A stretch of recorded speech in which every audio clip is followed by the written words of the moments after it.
think it's them. For Sue Ellen Monaghan, time is about to stop.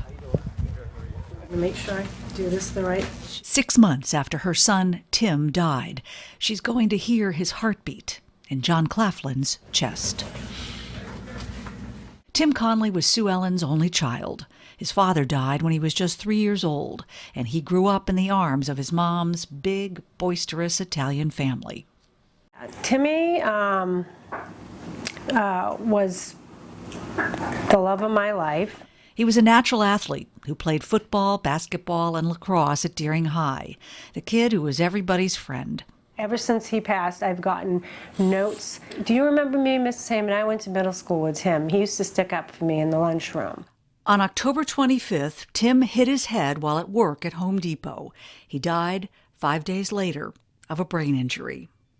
Sue Ellen says that the donation coordinators from New England Organ Bank were her lifeline in a sea of grief. She said, well, I'm here because your son is a hero, and because he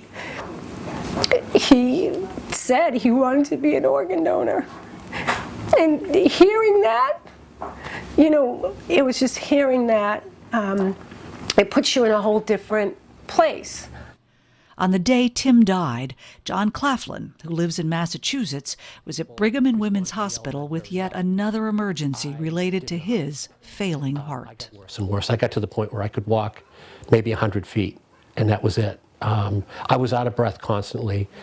I couldn't take a deep breath. I couldn't drive. I couldn't walk. We were literally in the emergency room at the hospital, and they came in and they're like, well, we have a donor. That donor was 25-year-old Tim Conley. On November 1st, Jon got Tim's heart.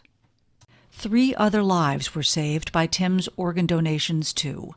That knowledge is what keeps his mom going. Maybe this moment and this time is why he was here. That's what I have to believe. Jon Claflin says meeting Tim's family 6 months after his transplant is yet another gift. I think that there would always be a hole if I didn't at least know where he came from and who he was. But, you know, to see a picture of him is overwhelming. There are no words, he says, to express his gratitude. Just breathe normal.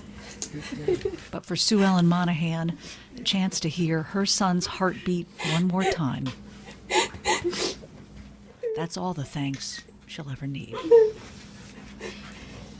In Portland, Susan Kimball, Portland Press Herald.